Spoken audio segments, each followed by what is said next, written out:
You're listening to the Social Selling Simplified podcast. Stick around if you too are obsessed with learning things that actually work and believe that success leaves clues. We're all about identifying results-producing roadmaps and getting super clear on how to scale and grow your online business. From part-timer to president, social selling expert Ashley Shaw will help you connect the dots and take the guesswork out of what works to grow a social selling empire. It's time to hear from social selling legends, listen in on truthful conversations, and learn the best tips and tricks to reduce the marketing overwhelm so you can build the social selling business of your dreams. If you're ready to go all in, no holding back, and build the business you've always wanted, you're in the right place. Here's your host, educator, social selling guru, and fitness industry OG, Ashley Shaw. Welcome to the Social Selling Simplified podcast. I'm your host, Ashley Shaw, and I am a social selling obsessed educator with a passion for health, fitness, and all things marketing and systems. We're all about delivering results-producing strategies and getting super clear on how to scale and grow your online business. You're going to learn about all things marketing and see what actually works. It's true that success leaves clues. Take it from one of our very own listeners, Dana, who left this review. Hey, Ashley, honestly, thank you so much for being you and doing what you do. I've loved every minute of this episode. It's really got my brain going. I can't wait to listen to more. I've done your 5-day done for you posts and I've purchased the 20 done for you posts.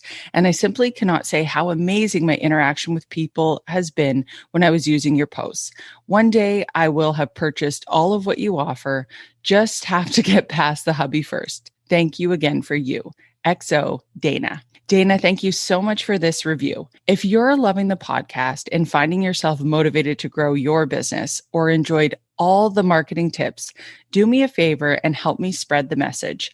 Leave me a rating or review below, and I may just have to share your message right here on the podcast. In today's episode, we're going to be jumping into talking about recruiting and finding working coaches. So if you're a health and fitness coach and you are struggling to find other people to work in your business, this episode is absolutely for you. Now, this will apply to you not only if you are in a network marketing environment where you're trying to build your team, but this is also super applicable to those that have a health and fitness business where they want to bring on other coaches or trainers or nutritionists that might be not 100% ready to jump fully in. And I want to dive into how to actually find these people and not just stay focused on the people that are ready to jump in right now. Now, the really cool thing about this is that all of this actually also applies to customers. And this is the trap that most coaches would fall into. They start off just looking for working coaches, or maybe you're the type of coach right now, you're just looking for people that are ready to jump in with 2 feet into achieving their goals. Now, here's the thing. That market of people that fully know that they are ready to jump in is actually the most expensive market that you could be focused on. So when we're talking about things like ads and targeting these people, everybody wants people that are ready to jump in right now. And if you are into any sort of Facebook ads or Instagram ads, then you probably know the most expensive type of conversion that you can go after is people that are ready to purchase. And so what this tells us is that there actually is another way to build a funnel and look for people that are not 100% there at that buying stage because there's so much competition at that level. What you actually want to be doing is looking at people at a different point in their journey. And now this is the other thing to really remember about this is that every customer or working coach is on a journey. They don't just all show up at the end where they're like, hey, I want to be a coach. And I think a lot of people get frustrated because they're like, well, nobody wants to coach. Well, cool, but what have you done to get them to the point that they actually understand? And this is the thing, when you look at the full spectrum of a coach's journey, they start off at a point that they have a ton of limiting beliefs telling them why it's not possible to work online full-time as a coach and provide for their family. So you have to think of it as a journey that you are starting out at. And I have 4 really solid things that I would recommend you do. There are 4 steps in the process to take somebody from not knowing even what coaching is to get them to the point of being ready to jump on board and start working their business.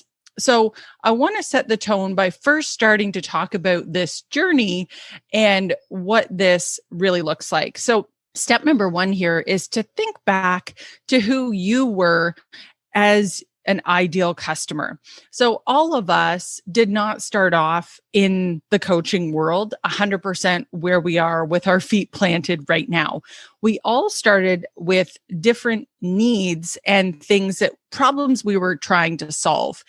Every person out there is just trying to solve the problems that come up in their head over and over and over again. So think about it sort of like a videotape, right? Like every day and every week and every month, it's sort of like our problems are like rewind in our brains and repeat each day, week, or month, right? So we're seeing this like flash over and over and over again. I don't know about you guys, but whenever I get into those periods where I am like struggling to get into a routine and get back into eating healthy, it's like every day feels like Groundhog Day. And there are problems that keep me up at night. Like I keep thinking about, like, how do I just commit to staying active into my workouts and carving out that time with a 3-month-old? And how do I get that time to eat properly and get back on track?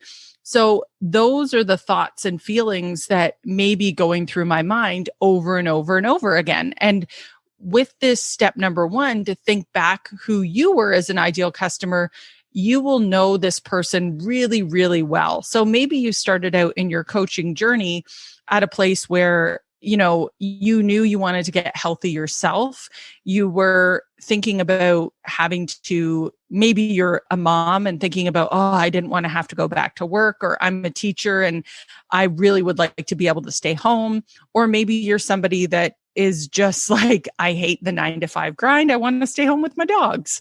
Like we all have gotten into this journey for different reasons, but the person you're going to be able to really connect well with is the former version of yourself as an ideal customer or coach. The other thing to think about is that there are certain traits that you want to be able to dog whistle out. And what I mean by that is there are certain people that you are currently serving. Either you have a coach roster right now or you don't, but there are certain characteristics that if you look at that roster, they are similar across the board. And this is sort of looking at the 80-20 rule, where you really want to dive into what are the things that are similarities between these coaches. Maybe they are all teachers, or maybe you see that they are all moms that have, kids under 2.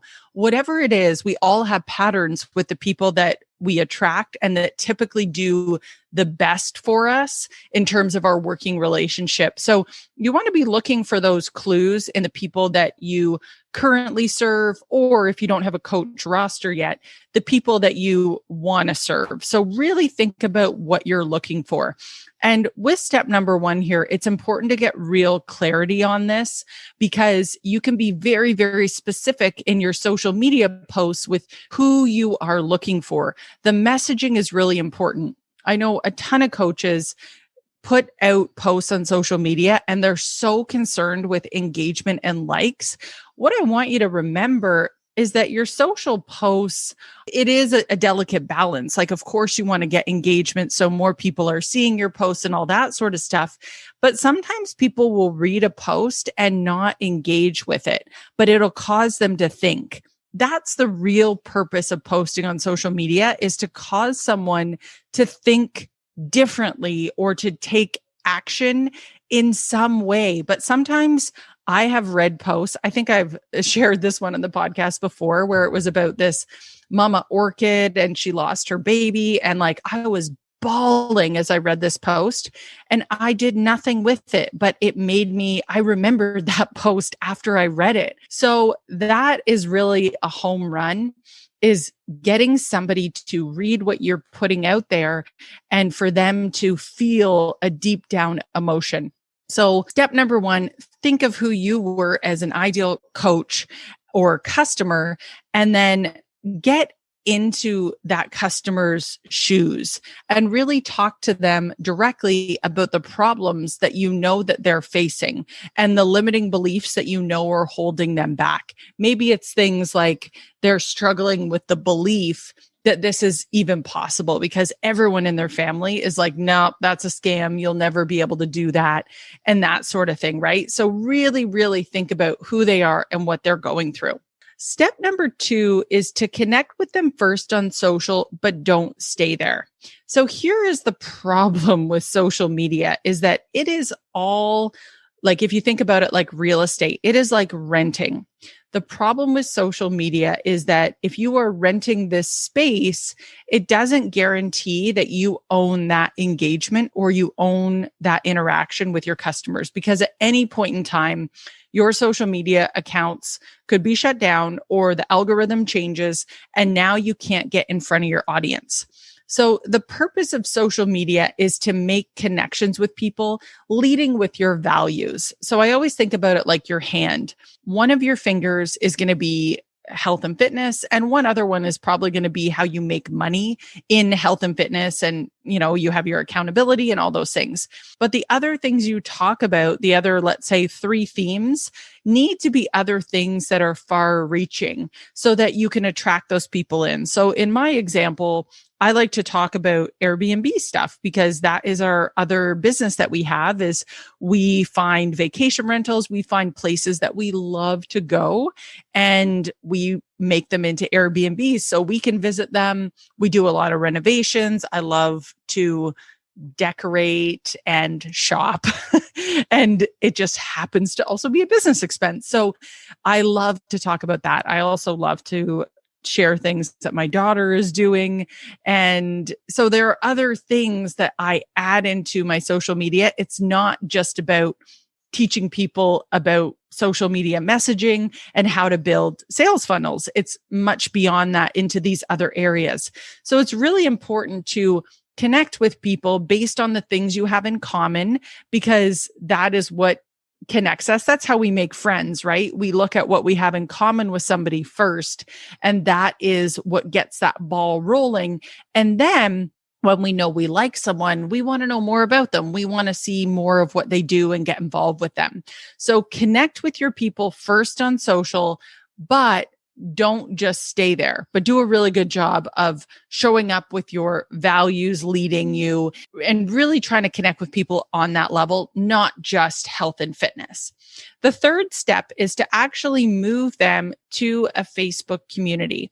This is a free community, and this is really one of the cornerstones of how I found so many coaches that I could help, is that I moved them to a Facebook community where I could constantly find out what they were struggling with, and I could really hone in on social media and what I do best. And anybody that joined that group, I always find out what their number one challenge is. I always get their email so that I can have that intimate relationship with them. So the reason I love groups is that with the algorithm, there is higher priority than just a friend relationship. So that it works in the right direction for you in terms of them being able to see your posts. And the other thing that you can do is you can invite them to events held within the group. You can constantly go live in your group without thinking about, oh, my mom and my sister and this person's going to see this. As well as when you think about a business page, those are tricky too, because although you always want to have a business page and you always want to post everything on your business page as well, the problem is that Facebook does want you to pay for those posts to be seen, right? So anything you post there it's just not going to show up as often in people's feeds unless you're paying. So that's why I also love groups, because they just have that better ability for people to see what you're posting. And then you can get really specific and find out what your people want. And then you can speak to it in that group. So in that group, the other thing you can do is, if you already know those people are there, they already like health and fitness, they're already in that space, then you can start, one post every 7 to 9 posts, you can talk about the coaching opportunity. So you're like dog whistling out these people that already like you and trust you by what you talk about in your social media posts. But then you're inviting them into this private space where you can really talk about your niche, hone in your craft, and you know that those people are the best people possible to move into that coaching opportunity. The other thing to think about is, if you have an active group of clients, that's going to be a great place too, because the majority of people that start working in the health and fitness coaching business are typically people that have gotten results themselves, right? If we look across the board, those are typically the people that make really, really great coaches if they've had this great before and after. And because those transformation pictures like absolutely help sell the business. So that's also something to think about there. So make sure you move your people to a Facebook community where you can speak to them directly and you're in good company. Step number 4 is to start emailing them. Now, I know for a lot of coaches, this may feel a bit scary. Like, what do I talk about? I don't have an email list. Where do I even start? Here's the thing. You just start at the beginning. That's all you need to do here.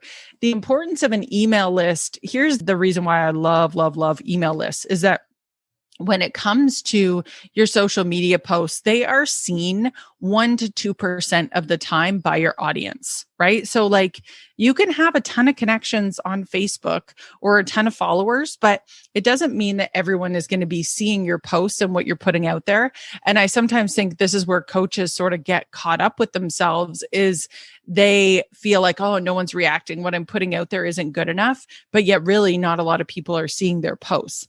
So what you want to do is, by getting their email address and getting them to opt in to your email list, what you're able to do is then all of a sudden jump to a 20% open rate.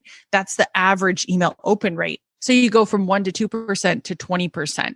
So this is a really important component of people seeing your message. And I think that, then you can be really specific with people about the coaching opportunity and start to segment those people. If they click a link about coaching or things like that, like, you can really utilize that email service tool, that service provider tool, to start segmenting those offers and those people that really want to become coaches. So the other thing you can do with your content in email is you can start explaining like the benefits of the coaching opportunity, it's allowed you to do. I find the best emails are ones that involve storytelling and not just about this sale here or this sale there. It's about being able to tell a story and link it into why coaching has been such a great opportunity for you. And don't overthink email. It doesn't have to be anything crazy. It can really just be you giving them an update on what's going on in your life right now and really connecting the dots for them so that they can start to see how their life could look with coaching. So guys, those are the 4 steps that I would immediately take in your coaching journey to set yourself up to start finding coaches. And what you're going to do is, through all these 4 steps, you're just going to move people from knowing nothing about coaching, having lots of limiting beliefs, and not being ready to jump in, to slowly moving them to dipping one toe in the water, to, dipping a foot in the water, to being ready to dive right in. And be patient with yourself. It takes time to move people. They have to see enough posts. They have to read enough emails. Like, it is very, very common for it to take somebody 6 months to a year to really feel comfortable with what the coaching opportunity is. So give yourself that time. Don't just expect that by putting out a post, you're going to just get people to pull out their credit card and they're going to be ready to coach. This is a long-term strategy and it takes time. Like, think about your own journey. You didn't probably just jump in. It's definitely possible that some people do. And it's definitely, I think, an important process in the sales process when you are asking people to, when they are going to commit to working with you and jumping into the accountability side and working with you. But it doesn't necessarily mean you can't ask them to be a coach there, but just know that the majority of people are going to be on that longer range of it taking 6 months for them to really know you, like you, trust you. Like, remember, you are a stranger on the internet. And so we've got to remember that it does take time for people to want to join you. But if you do all these steps really, really well, and you carve out your niche in what you love to talk about, what you love to share about your life, you're going to find people. The more that you have those call to actions in your email about, join me, become a coach, all those sorts of things, the more people that will take you up on it. And they usually say that for every person you get on your email list, it is worth $5. So think of it that way, right? Like, all the effort that you're putting into this really will pay off at the end of the day. So thank you, Coach, so much for joining me in this episode today. I would love to hear how this is serving you in your business. So make sure to leave a comment below and make sure to definitely leave a review. I would love to hear your feedback on the podcast and how I can best serve you in the future. Thank you guys so much for listening. Are you a health or fitness coach that's struggling to find your people online and stay consistent on social media without feeling like a sleazy salesman? Our Done For You posting plans can help. These social media posting templates are all written by a professional copywriter to spark curiosity and attract the right people to you. They've been shown to boost engagement as much as 80%. I know it sounds crazy, but it's true. You can grab my 5 newest, 5 free, Done For You Find Your Team posts to try them out today at ashleyshaw.ca/findyourteamposts. Soon, you won't have to worry about what to post or how to speak to your ideal customer because they'll be finding you. Again, the place to grab 5 of those Find Your Team social media posting templates for free is ashleyshaw.ca/findyourteamposts. And if you're ready to connect with other like-minded health and fitness coaches just like you, come join us in our free Facebook group, Business Bootcamp for Fitness Coaches. I can't wait to see you there.